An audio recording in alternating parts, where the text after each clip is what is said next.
Classic training. But unless you have don't really have now.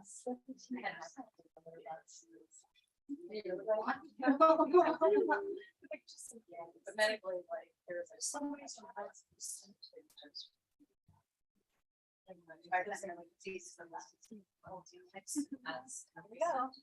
forget if you get this all just like super anxious. I am, just really sometimes helps. She did. Like she think have her down by the last time.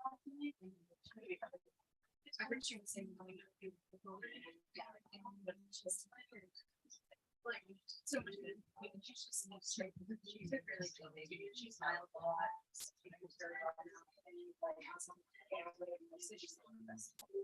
very good. The next week, I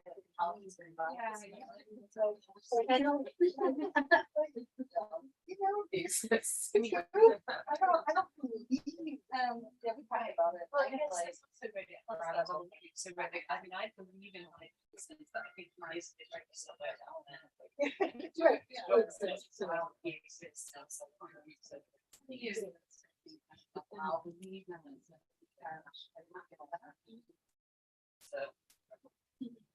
Sometimes that's somebody.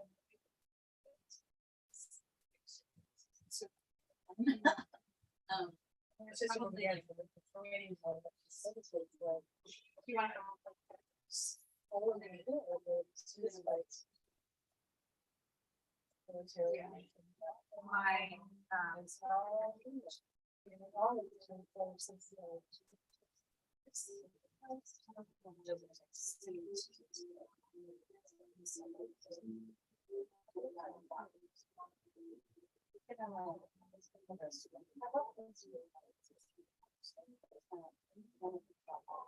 I suppose we go ahead and get started. Okay. And then folks will. Yeah.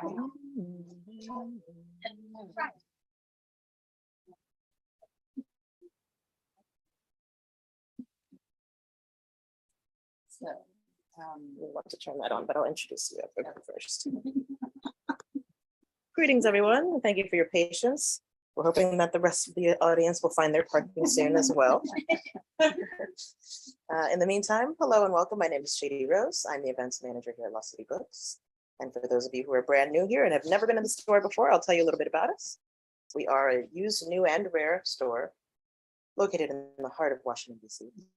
And if you'll notice, if you have a chance to peek around at our shelves, we have a very carefully selected and tightly packed selection of books because we care about the books that we have on our shelves, which is why we have Stacey D'Erasmo here today to discuss the Complicities. A few things before we begin, please silence your cell phones as they make a lot of noise, more than you might think. If you ordered your book ahead of time on Eventbrite, just come and see me before you take it home so I can check you off. And lastly, if you have any questions or comments, please hold them until the end.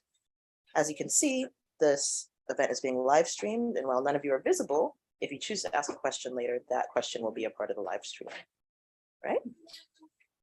Welcome. And Stacey D'Erasmo is the author of the novels Tea, A Seahorse Year, The Sky Below, Wonderland, and The Complicities, and the nonfiction book, The Art of Intimacy, The Space Between. Ooh. She is a former Stegner Fellow in Fiction, the recipient of a 2009 Guggenheim Fellowship in Fiction, and the winner of an Outstanding Mid-Career Novelist Prize from the Lambda Literary Foundation. She's an Associate Professor of Writing and Publishing Practices at Fordham University. Maud Casey is the author of 4 novels, most recently The City of Incurable Women, a short story collection, Drastic, a nonfiction book, The Art of Mystery, The Search for Questions. Her essays and book reviews have appeared in the New York Times Book Review, Washington Post Book World, Salon, Poets and Writers, A Public Space, and Literary Imagination. She is the recipient of the Italo Calvino Prize, the St. Francis College Literary Prize, and a Guggenheim Fellowship. She lives in Washington, D.C., and teaches in the creative writing program at the University of Maryland. Without anything further, welcome to both of you.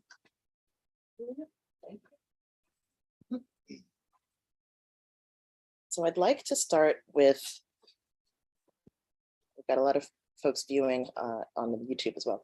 I'd like to start with a few questions kind of broadly about the Complicities and what our major themes are that we're working with here. We know that it's about the deception that tears a family apart and how to rebuild from there, which is a really challenging subject to attack. So I'd like to hear a little bit more about sort of how you arrived, Stacey, at this subject matter and how you developed it a little. Yeah, do you need this microphone? Do you need a microphone for the Zoom? Please, yes. Yeah, okay.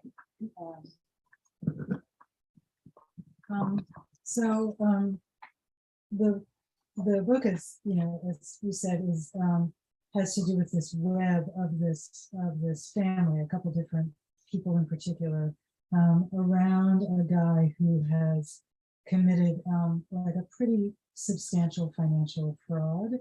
When the book starts, he's about to get out of prison. Actually, it's discovered, he's convicted, and he's about to get out of prison. And one of the answers to the question why is I don't know why, right? As is always true, you know, why do we attach to certain topics and not others? But I've been very interested for a very long time, probably since Enron, actually.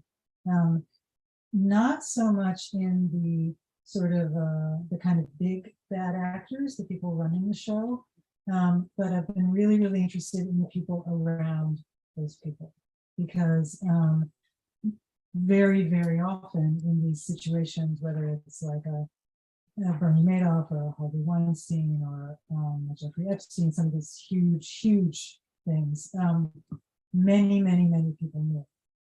Many people knew, or they knew something, or they knew enough, or they knew, right? And so really, I'm really interested in those people, and that's how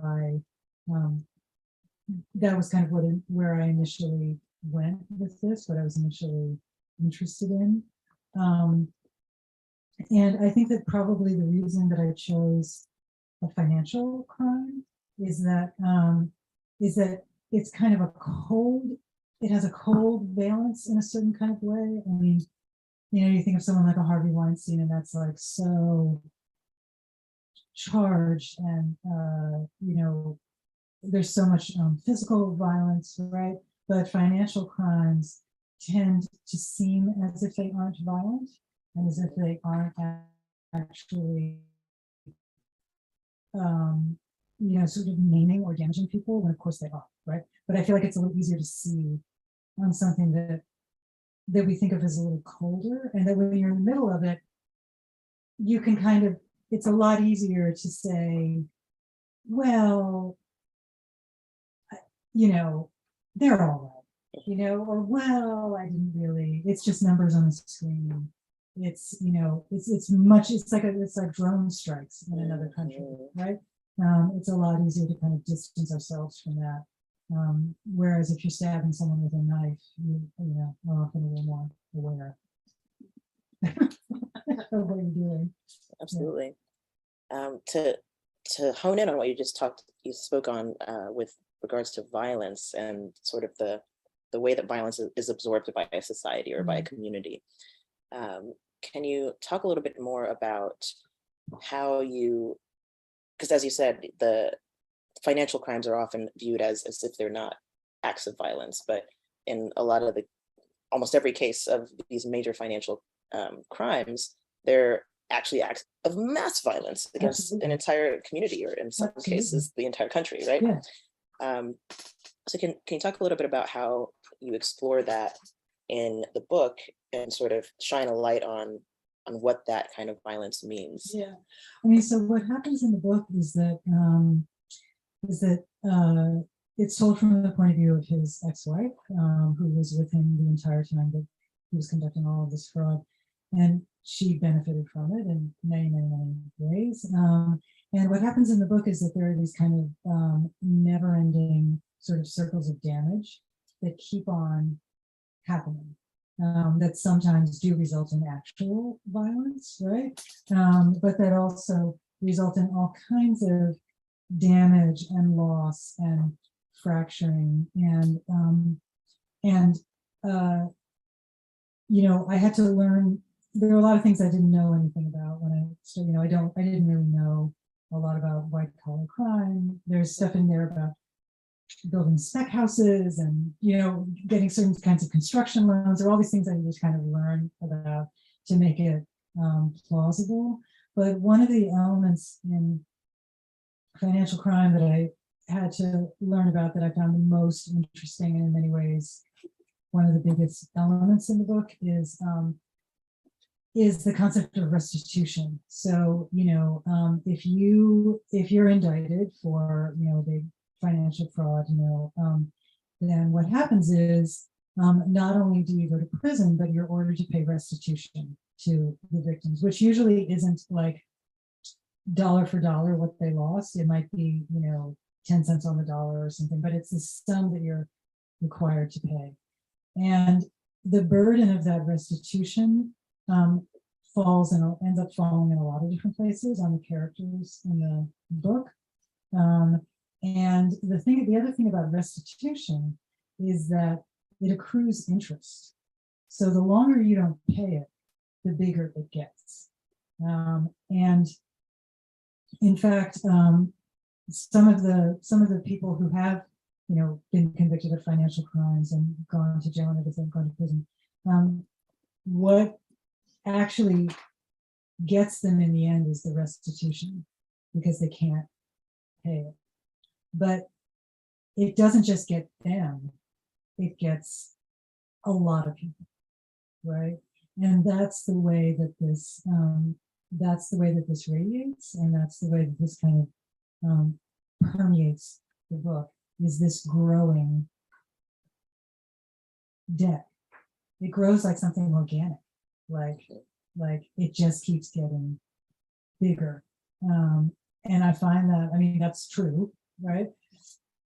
But to me, it was like a really potent metaphor of what happens to damage, and what happens to damage when it isn't addressed, right? Restitution might only be 10 cents on the dollar, but if you don't pay it, it gets worse and worse and worse and worse. And I think that, you know, obviously, it's very easy to think of a lot of analogies in this country to restitution, right? I mean, you know, all the crimes that people, they didn't want to pay for it then, they don't want to pay for it now, and the damage just grows and grows and grows and grows and grows, right? So sorry, that was a long answer to your question. That's exactly what I was hoping for. And two, Maud, with your book, City of Incurable Women, this kind of links back into the people who are affected at long term by that violence, right? And I think in City of Incurable Women, the story is about sort of unearthing unspoken, whether it be harm or unspoken genius and unspoken anything. But I wonder how, as you were studying the Complicities, how you were able to find connections between your book and this one. Well, certainly. I mean, you know, I think of Stacey's book as a novel of big ideas that is deeply interested in systems and power structures, and the ways in which people get caught in those systems and power structures. And so that idea of you know, I mean, in 19th century Europe, when women girls were being diagnosed with hysteria, there was certainly an enormous amount of complicity on the part of the doctors and that whole kind of medical industry that was kind of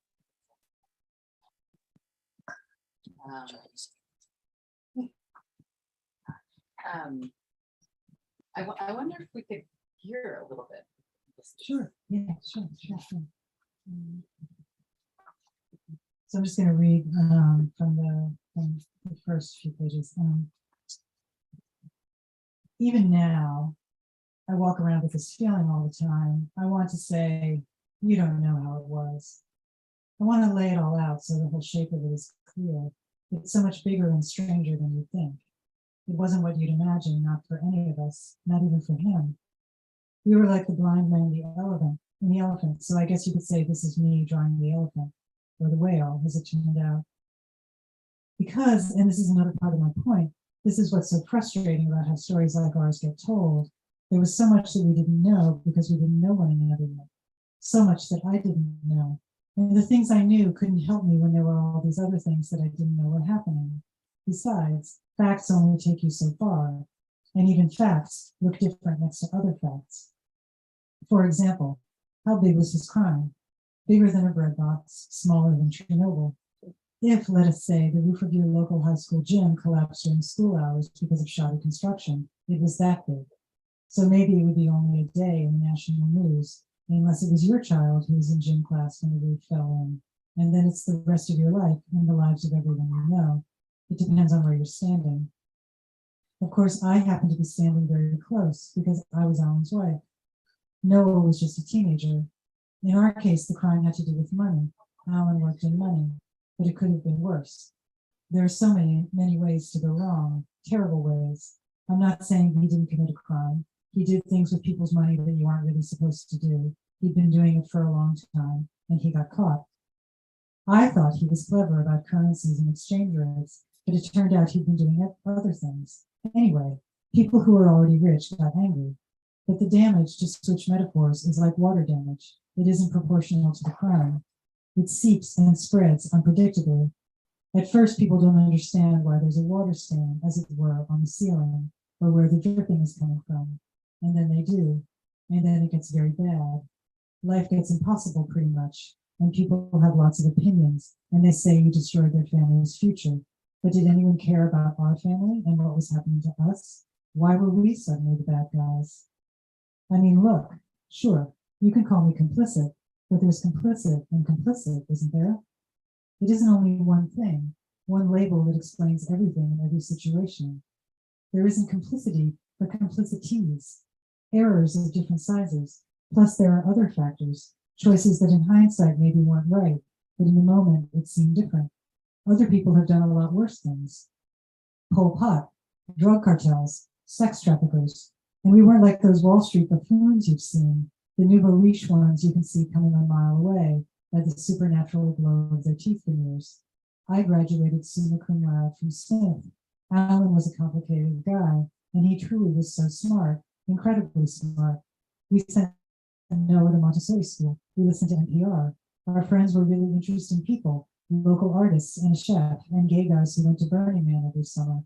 We composted before hardly anyone else was doing it. No one ever really believes that you didn't know, but there's knowing, and there's knowing.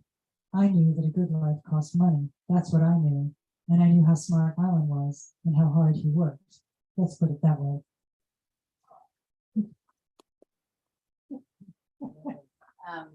So one of the great pleasures of this book is, as I said, it's a novel of the ideas, and it's kind of wrestling with this system and power structures, capitalism,